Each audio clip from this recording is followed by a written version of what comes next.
בדיוק. אנחנו ככה נתחיל לחמם את הידיים, לאט לאט לאט לאט לאט.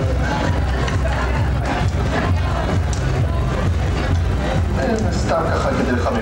האמת היא שהבאתי פה חבילת קלפים, אבל בבוקר אני בטעות לקחתי את הקלפים הלבנים.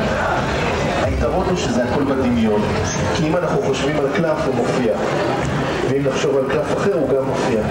גם הגב מופיע. למעשה כל הקלפים פה, אבל זה הכל בדמיון שלנו. כי אם אני מוחק את זה, נגיד אני ככה יוריד את זה, אין פה כלום. זה הכל נשאר אצלנו בדמיון.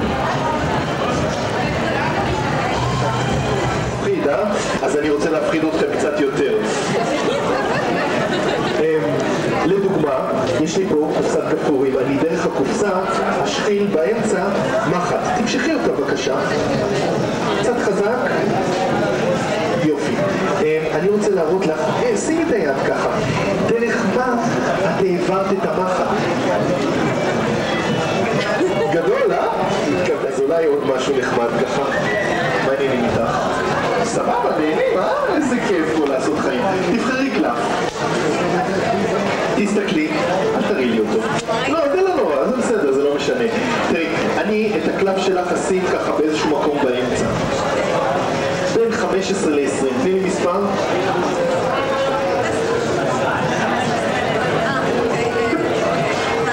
את לא היחידה שטועה היום. שימי את היד רגע. יפתיע אותך אם זה יהיה בדיוק 18? אותי כן, אבל אני לא יודע. אוקיי, לא, אוקיי. 1, 2, 3, 4, 5, 6, 7, 8, 9, 10, 11, 12, 13, 14, 15, 16, 17, 18.